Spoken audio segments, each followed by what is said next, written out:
Hi, folks. Hope you're doing well today. The Serbs and the Croats traveled to the Balkans from Central Europe, establishing their presence in the region.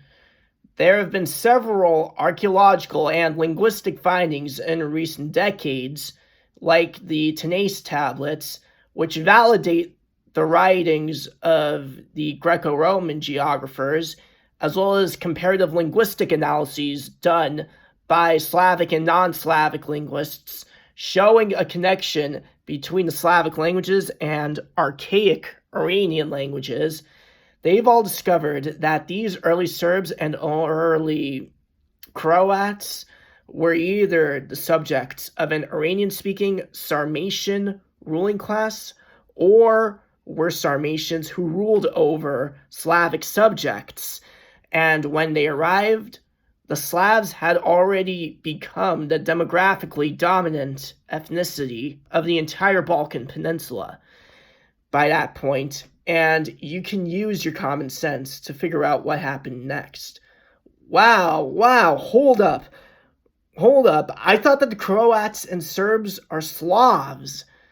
The masses of the Croatian and Serbian states were. The early medieval ruling class wasn't.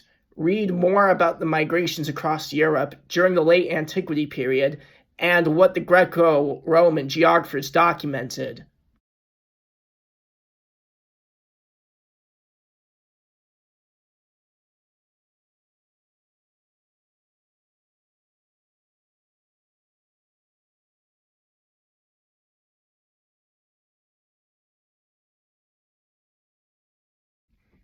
I would also recommend the academic Noel Malcolm's book on Bosnia, where he talks about this in more detail.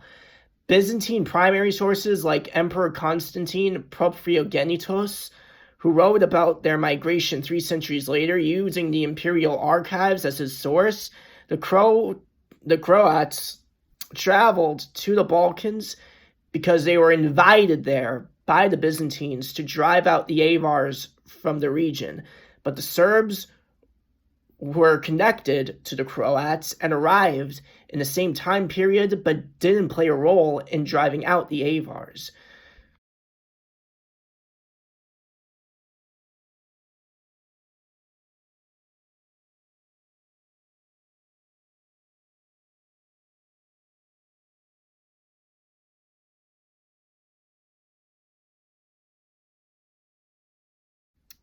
The Germans, Franks, and other Westerners thought that it was their duty, that it's been their duty, to make the Slavs civilized and democratic, to Christianize them, domesticate them, teach them how to govern themselves.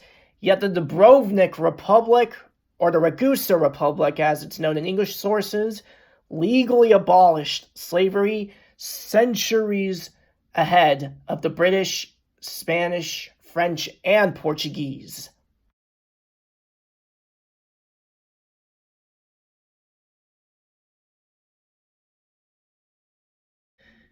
The South Slavs were able to live together. Serbs didn't hate Bosniaks for being Muslims. Croats didn't hate the Serbs. Bosniaks didn't hate the Serbs. They were able to live together and supported each other, but only so long as they all had their independence and state sovereignty intact. When they existed as subsets of each other, but were still their own national identities, deeply rooted in their religious identities, which were important to them.